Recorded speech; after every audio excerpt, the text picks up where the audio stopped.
What's up guys, Shane here from House of Cards TCG. We just finished up at YCS Philly. I wound up getting 75th. I went X-3. I was 56th after day 1, lost round 10, 1 round 11, 1 round 12, and then bubbled out. There was only 4 X-3s that actually made top 64. Unfortunately, I wasn't one of them. I was playing Ikea Labrynth. Deck is crazy. Awesome choice for the event. Round 9, I lost to myself, so I mean things would have been a little bit different. But shout out to Ryan Yu, John Wilkin, Kenny. Check them out on Metafy. They helped me build this deck. They helped me a lot with the theory. They were just excellent. So definitely check them out on Metafy. Definitely worth the money.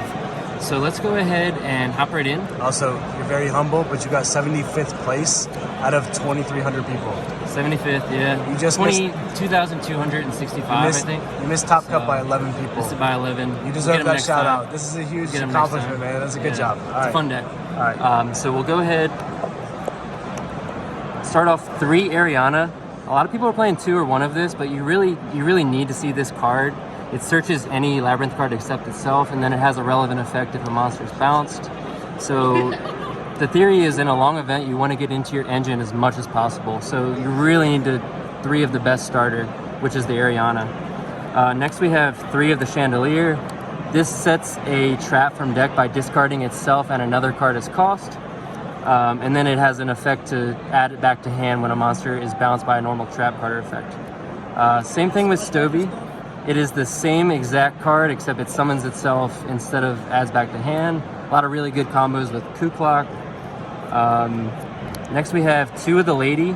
A lot of people play 3 of this, but you actually don't need 3. And actually the only reason you even need 2 is because Kashtira, you're afraid of them banishing it. But this card is really good to search. You don't necessarily want to hard draw it, but it's just a really crazy card. It snowballs your advantage out of nowhere. So yeah, Lady was awesome. 1 Lovely. This card is crazy. The fact that it can pop a card when a monster is bounced because of your normal trap, it just comes up every time.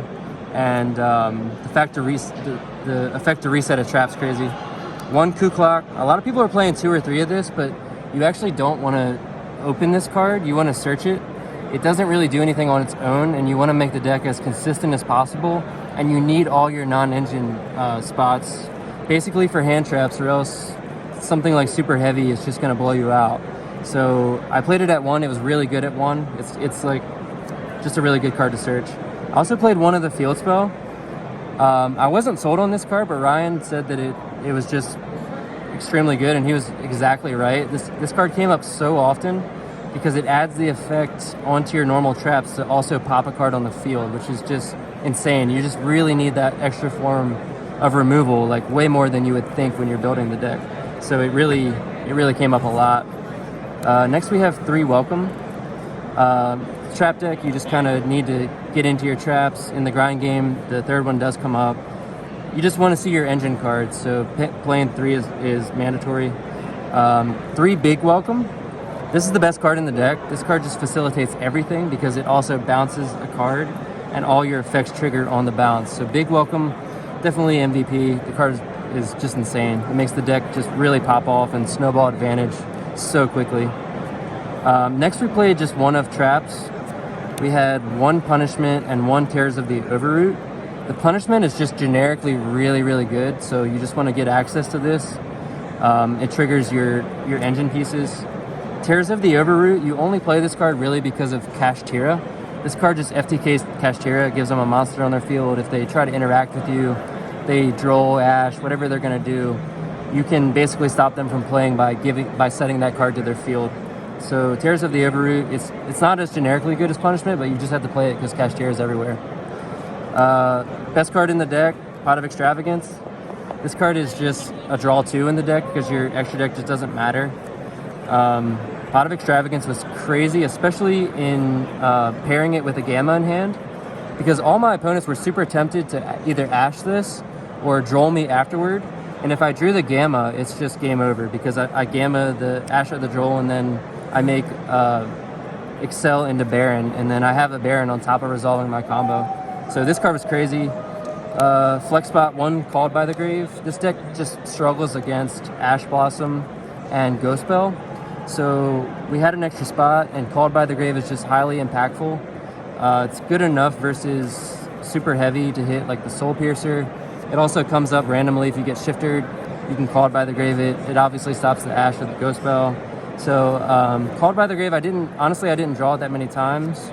And the times I did draw it, it was against like Kashtira, and I just kind of set it because they didn't really have anything for me to warrant it. But it's still a good spot. I wouldn't change it. 3 Imperm. This is the best hand trap in the deck, arguably because you can set it and trigger your Lady Labrynth chain to it to set a different one from the deck. That comes up a lot. So Imperm is a really good card this format.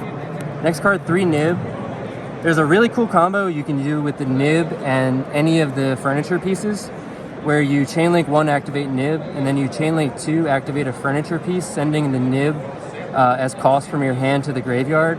And the Nib resolves as much as possible, so it tributes the whole field, but it doesn't summon itself and it doesn't give them a token. So you resolve your furniture, you set a welcome trap, and it just tributes clears the whole field, and they don't get a token. Nib doesn't summon itself. That came up quite a lot. That's how I lost my round 9, as I tried to do that combo and he just made a Rise Heart pass. A super greedy play by me because I had Ash and Imperm in hand, and I just tried to resolve the Nib and it backfired. So don't do that. But otherwise we have 3 Ash. This card's just generically really good. The unfortunate part is it does nothing versus super heavy. Like anytime you have this card by itself, it doesn't really do anything. You kind of have to pray that they have a horrible hand. But it was just generically good throughout the tournament. Sometimes 1 Ash can get there against like something like a Kashtira player. It's really good in the mirror match.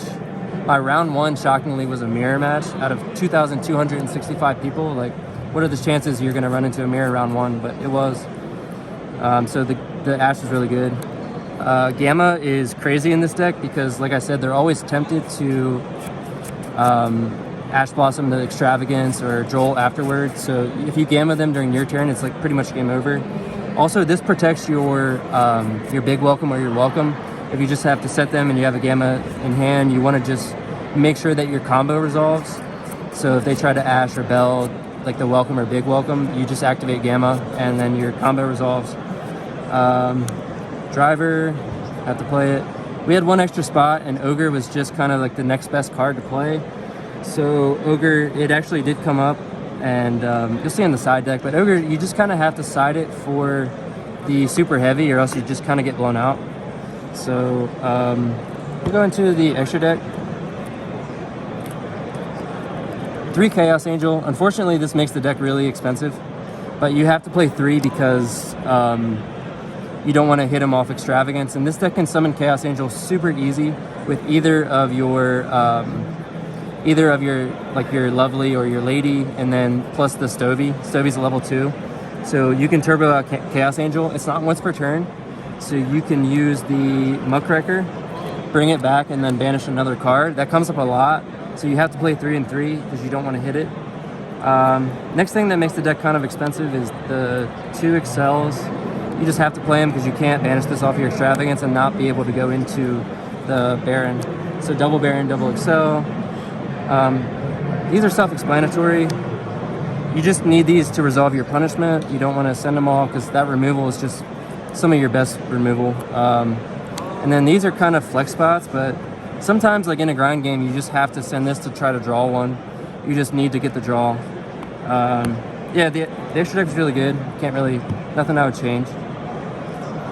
MVP of the side deck, 3 Performance Power, 5 Rainbow Magician. There's a crazy combo with this card paired with any of your furniture. So during the furniture or quick effects, if you draw these 2 in your opening hand, you can activate the furniture, pitching as cost to 5 Rainbow to set a trap. So you'll set like your big welcome. You'll set the big welcome, and then it triggers the 5 Rainbow to scale itself. So you can Mystic Mine the super heavy deck during their own turn. And then obviously just like hard drawing this card against super heavy is like an FTK. The furniture is a quick effect. The furniture is a quick effect, yeah. Yeah, so that's a crazy combo. I pulled that off a lot actually. 5 Rainbow is just so good versus super heavy. Next card we have, I guess we'll do the Bestials. So I played 1 Druis and then 3 Magnamut. I think I only sided this in one time. This is my round 1 mirror match. The Bestials are very good in the mirror. They're, in theory, they were for Mathmech and branded.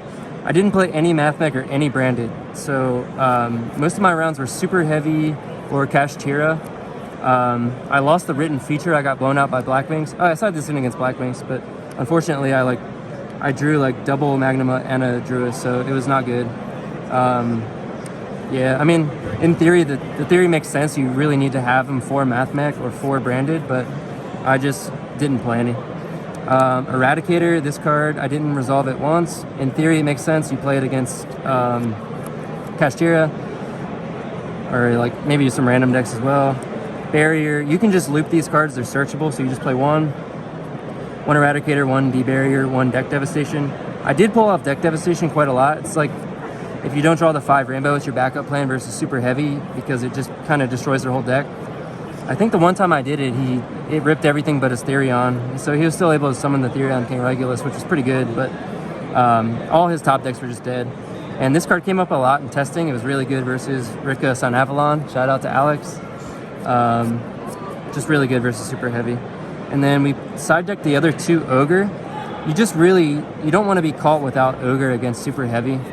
And then game 2, like, if I drew this, I was kind of just playing into Gamma because I was hoping the Super Heavy players would side out the Gamma going first, because they're siding into cards like Summon Limit or Prohibition, or some are even like siding into Lancia, so they have a card to set. So I was just ogreing the Prodigy, and it came up a lot. Ogre's just really good. Ogre's strong versus Pearly. I didn't play a single Pearly. I think that deck might be a little bit overrated, but Ogre was really good. And then the last 3 cards were Gamma Seal. We just needed a side-in card versus the Kashtira matchup, because this deck can, like, it does have a good Kashtira matchup, but if you just get a Rise Heart pass, you don't have that many outs to it in the main deck, so you have to side into Gamma Seal to out the Rise Heart. This card also outs the Zeus, so Gamma Seal was all in all just really good. But yeah, like I said, shout out to Ryan, John Wilkin, Kenny. Check out their Metafy. Let me know down below what you think of the build. I think this deck is well positioned into the next format as well. So if you can, I would try to pick it up, test out with it. The deck's not too expensive. So yeah, let me know what you think about the build. Not too expensive, looking at that extra deck? It went up a little bit, but it's not bad. It's a fun deck. So yeah, Shane from House of Cards TCG signing out. First off, congrats on 75th out of everybody. Making day 2, finishing day 2. Make sure to like, comment, subscribe to the channel. Get us to 3K. That's our goal. So yeah.